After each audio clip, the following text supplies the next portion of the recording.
हम आपको रक्षा मंत्री राजनाथ सिंह का पूरा इंटरव्यू दिखाते हैं, जिसमें उन्होंने मोदी सरकार के तीसरे कार्यकाल के 100 दिन से लगातार विभिन्न दूसरे मुद्दों पर बेबाकी से अपनी राय रखी है, बातचीत की है। एक्सक्लूसिव बातचीत हमारे संवाददाता हिमांशु मिश्रा ने।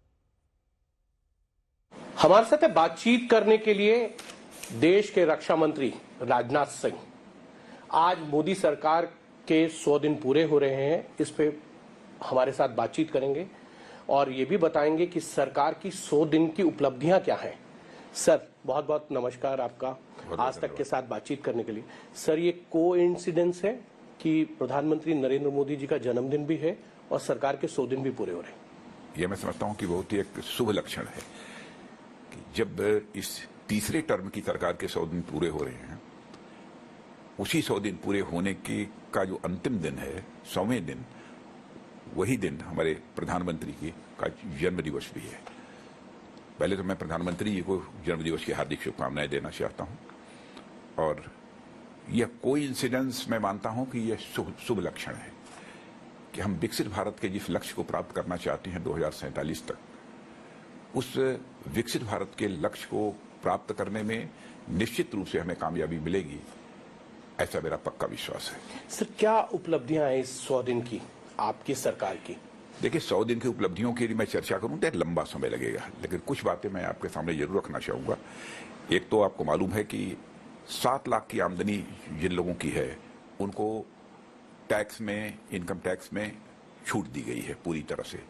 यूनिफाइड पेंशन स्कीम को हमारी सरकार ने लागू किया है कि 25 साल की सर्विस वाले कर्मचारियों को जो औसत मूल वेतन का 50% पेंशन के रूप में उन्हें मिलेगा और वन रैंक वन पेंशन की जो तीसरा संस्करण है, उसे भी हम लोगों ने लागू किया है।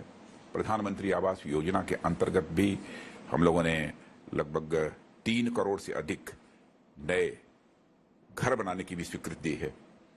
जून से अगस्त के बीच 2.5 लाख से ज्यादा घरों में सोलर एनर्जी सिस्टम लगाने में भी हम लोगों ने कामयाबी हासिल की है, इतने कम समय में, 100 दिनों के अंदर ही। स्टार्टअप्स के लिए हम लोगों ने एंजल टैक्स को पूरी तरह से समाप्त कर दिया है। मुद्रा ऋण जो पहले 10 लाख रुपए तक मिलता था, उसकी लिमिट बढ़ाकर हम लोगों ने लगभग 20 लाख रुपए कर दी है।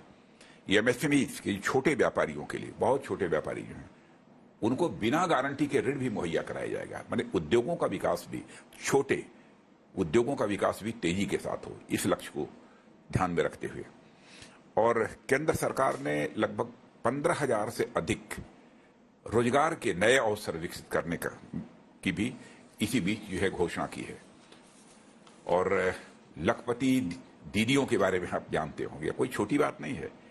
11 लाख नई लखपति दीदियों को प्रधानमंत्री ने प्रमाण पत्र भी दिया है इसी बीच। और 1 करोड़ से अधिक लखपति दीदियां प्रतिवर्ष 1 लाख से अधिक की कमाई कर रही हैं। एक मेजर अचीवमेंट के रूप में इसे देखा जाना चाहिए। और एक और बहुत महत्वपूर्ण जनजातीय समुदाय के लिए जनजातीय उन्नत ग्राम योजना लागू की गई है। 63,000 से अधिक जनजातीय गांवों के विकास का भी हम लोगों ने लक्ष्य निर्धारित किया है और उसके लिए कुछ घोषणाएं भी की हैं। जो अनुसूचित वर्ग के लोग हैं, बड़ी पिछड़ी जातियों के लोग हैं, सफाई कर्मचारी हैं, उनके लिए आजीविका के लिए एक रियायती दर पर ऋण देने का भी हम लोगों ने फैसला किया है।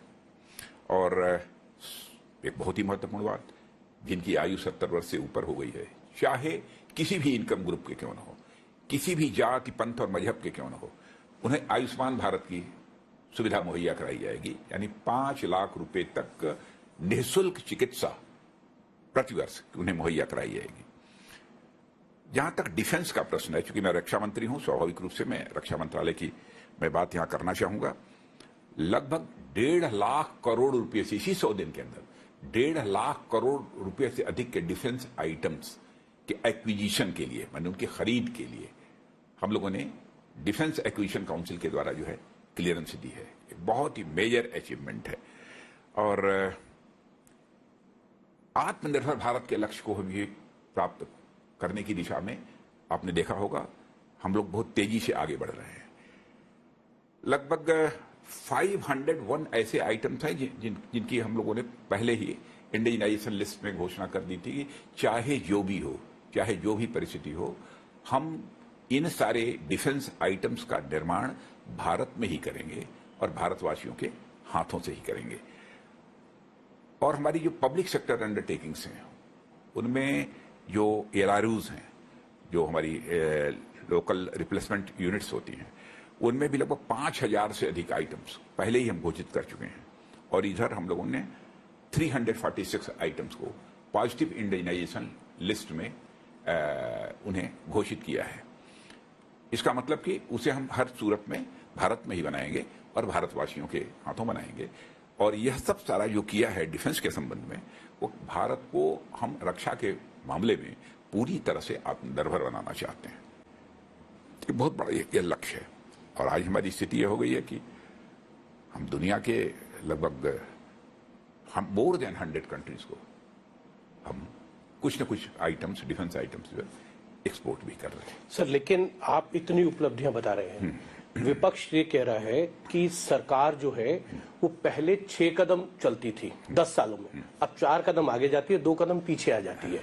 उनका कहना है कि वक्फ बोर्ड का बिल लेके आए आप, ज्वाइंट कमेटी में आपको भेजने के लिए मजबूरी हो गई क्योंकि कुछ आपके सहयोगी दल भी आपके खिलाफ हो गए। मजबूरी नहीं है। और डेमोक्रेटिक वैल्यूज में जिस भी पॉलिटिकल पार्टी की आस्था होगी वो चाहेगा जो भी फैसले लिए जाए सामान्यतः उस पर एक कंसेंसस बनाने की कोशिश उस सरकार को करनी चाहिए जो कि लोकतांत्रिक मूल्यों में विश्वास करती है। तो हम सब जितने भी एनडीए के लोग हैं वो लोकतांत्रिक मूल्यों में विश्वास करने वाले लोग हैं। वो ये कह रहे हैं ये फैसला किया नहीं। हम तो वैसे भी हमारी मेजॉरिटी है संसद में, संसद के दोनों सदनों में, हम इसे पारित भी करा सकते थे। वो कह रहे हैं लेटर एंट्री आपने लेटर एंट्री जो है आपने वापस ली, आपने ब्रॉडकास्ट ड्राफ्ट बिल को वापस ले लिया। तमाम ऐसे मुद्दे हैं जिस पर वो ये कह रहे हैं कि सरकार आगे बढ़ी, हमने उनको जबरदस्ती ये कहा कि किसी के दबाव में नहीं, किसी के दबाव में नहीं। कभी कभी कुछ चीजें ऐसी भी होती हैं जो कि जिनके संबंध में कुछ विचार कभी कुछ और करने की आवश्यकता होती है, इसलिए स्वाभाविक है, कोई भी सरकार रहती है, सब करती रहती है। किसी के दबाव में काम करने वाली सरकार नहीं है। नेता जहां तक मैं समझता हूं कि हमारे प्राइम मिनिस्टर का विल पावर है, भारत ही नहीं सारी दुनिया जानती है। भारत के प्रधानमंत्री श्री नरेंद्र मोदी ये स्ट्रांग विल पावर के पॉलिटिकल लीडर हैं। लेकिन राहुल गांधी तो विदेश जाके ये कह रहे हैं कि हमने मोदी सरकार का जो कॉन्फिडेंस है, जो आत्मविश्वास है, वो हिला दिया और वो प्रधानमंत्री उनका सामना नहीं कर पाएंगे, वो ये कह रहे हैं। मैं राहुल गांधी को मैं शुभकामनाएं देता हूं कि वो विदेश में जाते रहें और जैसे उन्होंने बोल रहे हैं वैसे ही बोलते रहें। इससे कॉन्फिडेंस लेवल लगातार हम लोगों का भी बढ़ता रहेगा और भारतवासियों का भी बढ़ता रहेगा। राहुल गांधी का और जनता फिर उनकी पार्टी को सबक सिखाएगी।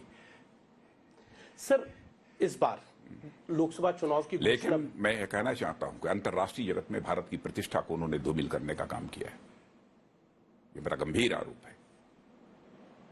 वो ये कहते हैं कि मैं जो बात कह रहा हूं वो सत्य है, बाद में सरकार उनको मान लेती है, इसीलिए मैं ये बातें कहता हूं तो सरकार मानती है मेरी बात। कहां उनकी बात हो मान लेंगे ऐसे? माने यदि विपक्ष के तरफ से कोई सकारात्मक सुझाव आता है तो हम लोकतांत्रिक मूल्यों में विश्वास करने वाले लोग हैं, जो स्वीकार करने लायक बात होगी उसे स्वीकार करेंगे। लेकिन जिस तरीके की बातें वो विदेशों में, दुनिया की दूसरी धरती पर जाकर बोलने की कोशिश कर रहे हैं, ये बहुत ही दुर्भाग्यपूर्ण है। और मैं इसमें कोई भी स्वाभिमानी भारतीय से स्वीकार नहीं करेगा। सर, एक सवाल ये है, इस बार लोकसभा चुनाव की घोषणा भी नहीं हुई थी। प्रधानमंत्री नरेंद्र मोदी ने, जो मोदी सरकार 2 का अंतिम काउंसिल ऑफ बैठक थी, उसमें ये कहा कि आप जाइए, तीसरी बार हम सरकार बनाने जा रहे हैं, 100 दिन के एजेंडे पर काम कीजिए, 5 साल कैसे हम रहेंगे विकसित भारत को बनाने के लिए। बिल्कुल ठीक। ये कॉन्फिडेंस लेवल आप में कहां से आ गया कि तीसरी बार आप सरकार बनाने जा रहे हैं चुनाव से पहले? देखिए, जहां तक हमारे लीडर प्रधानमंत्री मोदी जी की एक कॉन्फिडेंस का सवाल है, ये भारत ही नहीं सारी दुनिया अच्छी तरह जानती है कि वह एक बिल्कुल जिसे कहा जाए कि स्ट्रांग विल पावर के बहुत ही धनी है और उनके विल पावर को कोई हिला नहीं सकता है और न तोड़ सकता है। आपने देखा कि प्रधानमंत्री के स्ट्रांग विल पावर का ही एक करिश्मा था कि अंतर्राष्ट्रीय जगत में भारत की प्रतिष्ठा बढ़ी है। पहले अंतर्राष्ट्रीय मंचों पर भारत कुछ बोलता था कि तो भारत की बातों को जिस गंभीरतापूर्वक लिया जाना चाहिए नहीं लिया जाता था, लेकिन आज यदि अंतर्राष्ट्रीय मंचों पर भारत कुछ बोलता है तो दुनिया कान खोलकर सुनती है कि भारत बोल क्या रहा है। वो बिल्कुल ठीक है आप जो कह रहे हैं, लेकिन ये कॉन्फिडेंस लेवल की मार्च में आप कह रहे हैं चुनाव की घोषणा नहीं हुई है, आप कह रहे हैं कि जाइए 100 दिन के एजेंडे पे काम कीजिए, 5 साल का आपका क्या प्रोग्राम रहेगा उस पे काम कीजिए। मतलब आपको इतना आभास था आपके प्रधानमंत्री को, आपको गृह मंत्री को, कि सरकार दोबारा तीसरी बार आ रही है। देखिए, देश के लिए हम लोगों ने काम किया है, इसलिए हमारा विल पावर कमजोर होने का प्रश्न ही नहीं खड़ा होता। और हम लोगों के विल पावर को दुनिया की कोई ताकत हिला नहीं सकती है, और हम बिल्कुल विश्वास से भरे हुए लोग हैं। सर, जम्मू कश्मीर में विधानसभा चुनाव हो रहे हैं, धारा 370 हटने के बाद इस पूरे चुनाव को आप किस तरीके से देखते हैं? मैं पूरे कॉन्फिडेंस के साथ कहना चाहता हूं, न तो वहां कांग्रेस एनसी की सरकार बनने जा रही है, न किसी पॉलिटिकल पार्टी की सरकार बनने जा रही है। ये मानकर चलिए, बनेगी तो भारतीय जनता पार्टी की सरकार बनेगी। सर, 62 सीटों पे चुनाव लड़कर आप कह रहे हैं कि 46 सीटें आप जीत जाएंगे और सरकार बन जाएगी। अरे सरकार बनेगी, सरकार बनेगी, कुछ लोगों का समर्थन लेना पड़ेगा। कांग्रेस और एनसी के पास इतना नंबर नहीं होगा कि वह सरकार बना सके। मतलब आप कांग्रेस के साथ तो गठबंधन का सवाल ही नहीं है, पीडीपी एनसी के साथ भी आप गठबंधन नहीं करें। मैंने कहा ना कि चाहे जो कुछ भी हो जाए, इतना नंबर उनके पास आएगा ही नहीं कि वह सरकार बना सके। हरियाणा में सरकार बनेगी, सरकार कैसी बनेगी आप देख लीजिएगा। हरियाणा में भी विधानसभा चुनाव है, बनाएंगे सरकार हरियाणा में भी। कांग्रेस कह रही है कि इस बार वो पूरी मेजोरिटी से 55 सीटें लेके आ रही है। आपके पूरे प्रश्न को सुनने की कोई जरूरत नहीं है, हरियाणा में भी हमारी सरकार बनने जा रही है। लेकिन सर, उनका ये कहना है कि 10 साल के अंदर जो एंटी इनकम्बेंसी है आपकी सरकार की, आपने नयाब सिंह सैनी को मुख्यमंत्री बनाया, लोकसभा चुनाव से पहले भारतीय जनता पार्टी 2019 में 10 सीटें जीती थी और 24 में 5 सीटें जीती। अरे बाबा, सेंट्रल गवर्नमेंट को देखिए, 10 साल में कोई एंटी इनकम्बेंसी नहीं थी। वैसे ही सरकार हमारी हरियाणा की और देश के अन्य राज्यों में चल रही है। 19 में सर एंटी इनकम्बेंसी का कहां सवाल खड़ा होता है? सर प्रो इनकम्बेंसी है। सर, 19 में 40 सीटें जीती थी आपने, आपको उम्मीद है कि इस बार सीटें बढ़ेंगी? बिल्कुल, क्योंकि सरकार बनाने के लिए 46 सीटें वहां पे सामने रखकर हम आगे बढ़ रहे हैं। मतलब आप पूरे विश्वास में हैं कि कांग्रेस इस बार भी सत्ता में नहीं है? बिल्कुल, हम लोगों के आत्मविश्वास को दुनिया की कोई ताकत हिला नहीं सकती। सर, एक सवाल है, दिल्ली को लेकर अरविंद केजरीवाल को जमानत मिल गई है, सशर्त जमानत मिली। उन्होंने अनाउंस कर दिया है कि वो अब मुख्यमंत्री पद से इस्तीफा दे रहे हैं। देखिए, सुप्रीम कोर्ट का जजमेंट आया था, सुप्रीम कोर्ट ने साफ साफ कह दिया कि वो न हस्ताक्षर बना सकते हैं, न ऑफिस जा सकते हैं, वो तो मजबूरी है, वो जो कुछ भी कर रहे हैं मजबूरी में कर रहे हैं। लेकिन उनका ये कहना है कि भ्रष्टाचार के आरोप है उनपे और वो इस्तीफा दे रहे हैं, आम जनता की अदालत में जाएंगे। अरे बाबा, वो पहले मुख्यमंत्री हैं जो भ्रष्टाचार के आरोप लगा था, जिस दिन उनकी गिरफ्तारी हुई थी, यदि रंच मात्र भी नैतिकता होती तो उसी दिन वो अपने पद से त्यागपत्र दे दिए होते और डंके की चोट पर उन्होंने कहा होता कि जब तक मैं आरोप मुक्त नहीं हो जाऊंगा, मैं यह मुख्यमंत्री का पद किसी भी सूरत में स्वीकार नहीं करूंगा। जैसे एक बेबुनियाद और निराधार आरोप अडवाणी जी पर लगा था, तुरंत उन्होंने फैसला किया था। मदन लाल खुराना ने भी मदन लाल खुराना जी ने भी किया था कि जब तक मैं आरोप मुक्त नहीं हो जाऊंगा, मैं संसद की सदस्यता नहीं स्वीकार करूंगा।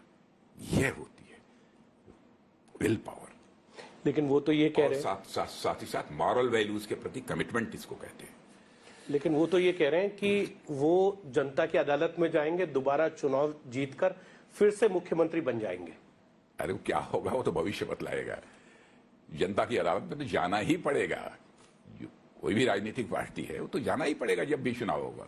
और अगली बार दिल्ली में भारतीय जनता पार्टी की सरकार बनेगी, एनडीए की सरकार बनेगी। आपको पूरा विश्वास है इस बार? सर, बहुत बहुत धन्यवाद आज तक के साथ आपको बातचीत करने के लिए, और आपने अपना कीमती समय दिया, इसके लिए एक बार फिर से आपको शुक्रिया। बहुत बहुत धन्यवाद। ये थे देश के रक्षा मंत्री राजनाथ सिंह, जिन्होंने बताया कि मोदी सरकार ने 100 दिन में किन उपलब्धियों को हासिल किया है और हरियाणा जम्मू कश्मीर समेत दिल्ली में भी जब चुनाव होंगे तो भारतीय जनता पार्टी का कमल वहां पर भी खिलेगा।